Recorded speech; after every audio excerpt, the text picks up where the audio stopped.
At the end times, there will be a country, or might be too many countries, classified as the first nation in the world. They're called the Emmric countries in the ancient sayings. The president of the Emmric countries is the policeman of the world. If he points at a nation, sanctions surrounds it and it lives under poverty's umbrella. Or if its president pulls the trigger on a nation, no less than 30 countries will join his coalition to attack that nation without hesitation. These Emmric countries are the land of opportunities, the world's strongest superpower, and the financial and cultural engine of the end times. It is a newly created civilization at the end times, so these Emmric countries has too many cities called New, and New. For example, New Port, New Reliant, New Eco, New Mercy, New Shire, and so on. But what are these Emmric countries really? Those are a hub of extremes. A place where skyscrapers touch the clouds while the homeless people sleep beneath them. Where freedom is a birthright, but confusion, division, and moral erosion grow louder every day. If you witness these Emmric countries, you are living in the end times. Military dominant, they spend on their unified army more than half of the world's spendings. Politically influential, shaping global decisions and manipulating wars under the name of freedom to have the grip of the world. Culturally penetrating, their media affects the globe badly in glorifying violence and spread of weapons. These Emmric countries also won't allow any other company or nation to access users' data globally, to control the flow of universal data and dominate the digital future. These Emmric countries are the pioneers in tech, space, medicine, and industry. Home to giant companies that considered the engine of the world's economy.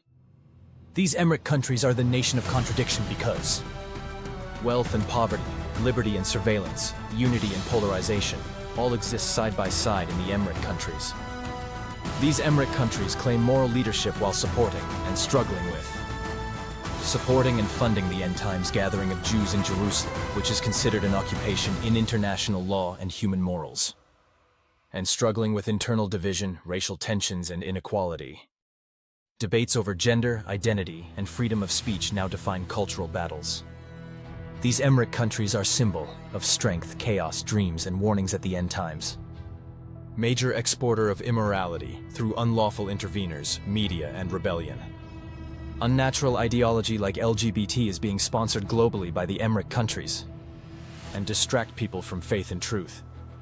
But what awaits the Emmric countries at the end times? These Emmric countries will rise in pride and fall in humiliation like other ancient civilizations. Their downfall will be inevitable. God will grant them clear signs and countless chances to turn back from their corruption, yet they may persist until it is too late. Their fall will be sudden, but they will be given light torturing from God like tornadoes, tsunamis, and earthquakes to awaken them from their actions. Will they listen? The first step toward their downfall begins when sins, such as LGBT immorality, rise sharply as the Emmric countries is the global backer of this movement at the end times. The second step towards their fall is when the president of the Emmric countries makes sure of the Jewish continuity and protection in Jerusalem, and supports them with weapons to kill in cold blood and commit genocide in Jerusalem. When those two signs occur, the Earth's western wall shall be pierced by an orb leading to earthquakes, floods, and tsunamis will blow the Emmric countries. The ground will open to swallow cities, and floods will blanket the earth. And great stretches of land will move, carried from place to place. And the west will burn with an unquenchable fire. And this shall be their end, and from it a new world order will emerge. Justice will be restored by God's chosen Savior. The prophecies are unfolding, and every sign brings us closer to the final hour. The end is not far, it is already rising. Stay awake, stay ready. And if you want to walk with me through these revelations, make sure to subscribe, tap the bell icon, and give this video a like, so you never miss what's coming next.